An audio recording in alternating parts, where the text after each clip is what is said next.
Hello and welcome to another edition of A Little Birdie Told Me, the old Pawpets News. I'm your fine, friendly, feathered news reporter, Mockingbird. It's a fact. Turkeys that have been fed beer will produce tastier turkeys for Thanksgiving celebrations.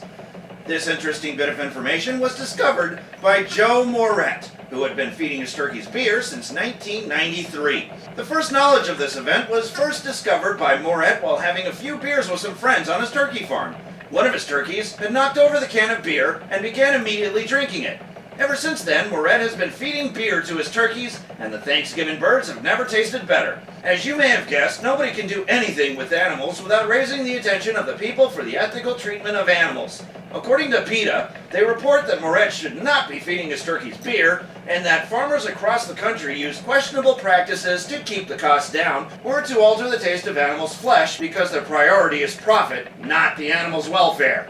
Says Moret, turkeys doesn't seem to be the brightest, so they could stumble, and you wouldn't know if they drank too much or not.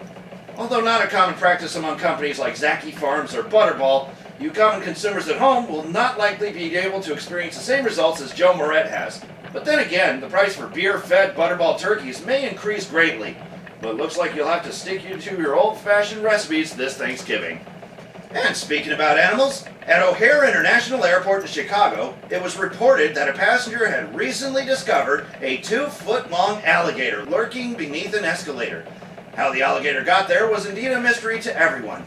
For Chicago is not known for an alligator population, and it was perceived that perhaps he was accompanied by a passenger who was unable to continue to care for this ever-growing pet, and then abandoned it in an area that would keep the alligator hidden for a while.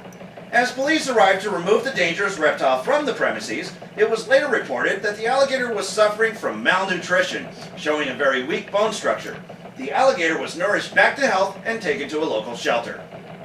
And in local news, Pawpets resident Bruiser the Bat has been diagnosed with having given himself rabies. After accidentally biting his own tongue while eating, Bruiser decided to have his tongue checked at the local hospital. Dr. Klaus Aardvark, who was his primary care physician at the time, noticed that there was something very different with the patient and upon further inspection has declared Bruiser to be unsafe.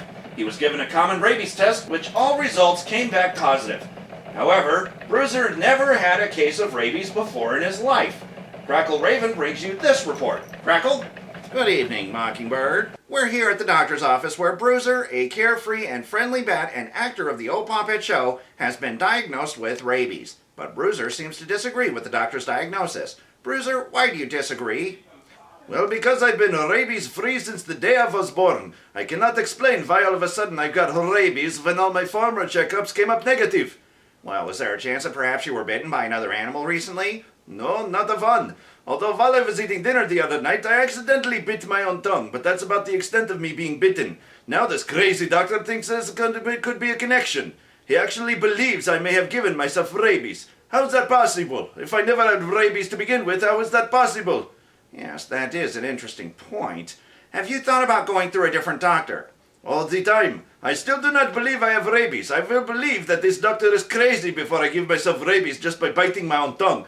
The doctor even told me in my previous examination that I needed to study hard for my next rabies test. Otherwise, he would flunk me if I was not prepared.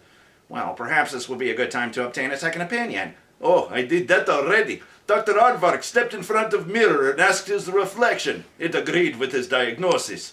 Well, how do you think this will affect your affiliations with your friends at the old Pawpet show? Do you think that things will be any different?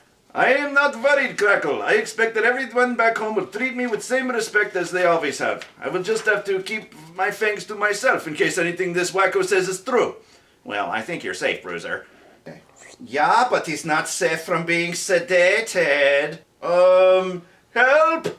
Well, there you have it, folks. Bruiser the Bat will begin several treatments in order to curtail the unusual infection of this common disease in bats as we know it.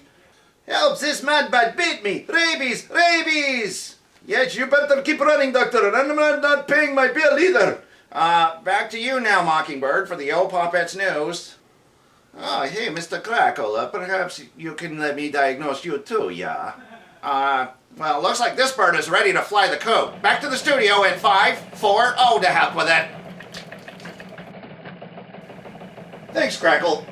In weather, it seems that we are all underway and experiencing a bitter cold here in the Midwest as cold fronts continue to brush over Ohio, giving us an early taste of winter. Residents of the Midwest are encouraged to start dressing warmly, and in case it gets really cold, no, we do not make good fur coats, so don't get any ideas. For Pawpets News, I'm your fine-feathered, friendly news reporter, Mockingbird. Thanks for tuning in tonight.